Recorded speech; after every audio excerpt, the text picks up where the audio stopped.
പ്രിയപ്പെട്ടവരെ, 1945 ഓഗസ്റ്റ് 5 സൂര്യൻ അസ്തമിച്ചു.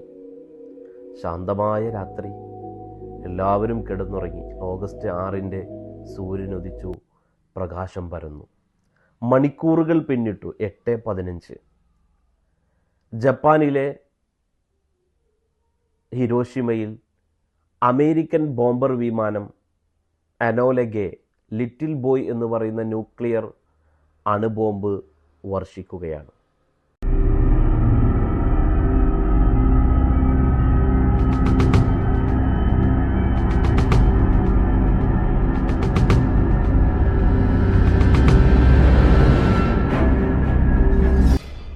നിമിഷ നേരം കൊണ്ട് 70,000 മനുഷ്യന്റെ ജീവനെടുത്തു. അത്രമേൽ ഭീകരമായ അന്തരീക്ഷം. അവിടെ നിന്ന് മണിക്കൂറുകൾ പിന്നിട്ടു, ദിവസം പിന്നിട്ട് 3 ദിവസം പിന്നിടുമ്പോഴേക്ക് സമാനമായ രീതിയിൽ നാഗസാക്കിയിലും പതിക്കുകയാണ്.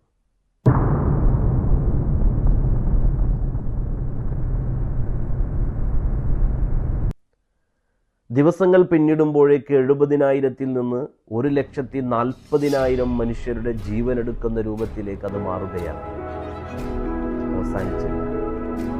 2 നഗരങ്ങൾ പൂർണ്ണമായി തകർന്നുപോയി എന്നത് മാത്രമല്ല, ലക്ഷക്കണക്കിന് ശിരസറ്റ കബന്ധങ്ങൾക്ക് മുകളിലൂടെ ഈ അണുബോംബ് പരീക്ഷണം ലോകത്ത് ആദ്യമായി പരീക്ഷിക്കപ്പെടുമ്പോൾ മനുഷ്യന്റെ ജീവനെടുത്തു എന്നത് മാത്രമല്ല, ജനിക്കുന്ന കുട്ടികൾ, വരാനിരിക്കുന്ന തലമുറകൾക്ക് പോലും അതിൻ്റെ ഭവിഷ്യത്ത് അനുഭവിക്കുന്ന രൂപത്തിലാണ് പിന്നീട് ലോകം കണ്ടത്.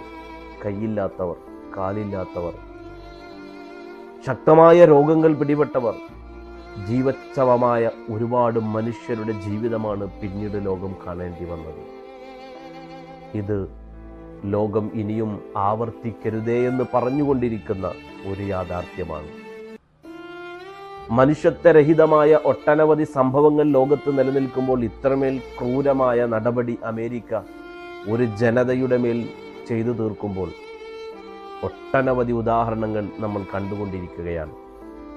ഫലസ്തീനിൻ്റെ ജനത ആരാരും സഹായിക്കാനില്ലാതെ, ആയുധങ്ങളില്ലാതെ കൊല ചെയ്യപ്പെടുമ്പോൾ ജനത, ലോകം ഇപ്പോഴും പറഞ്ഞുകൊണ്ടിരിക്കുന്നത് അരുതേ എന്നാണ്.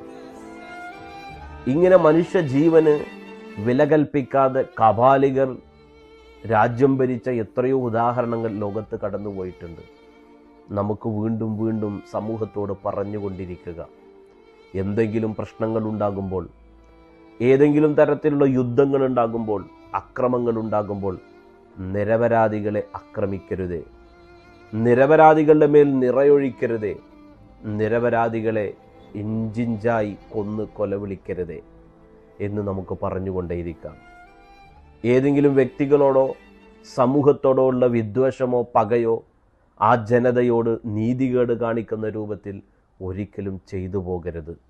ഈ ഒരു സന്ദേശം നമുക്ക് മുറുകെ പിടിക്കാം.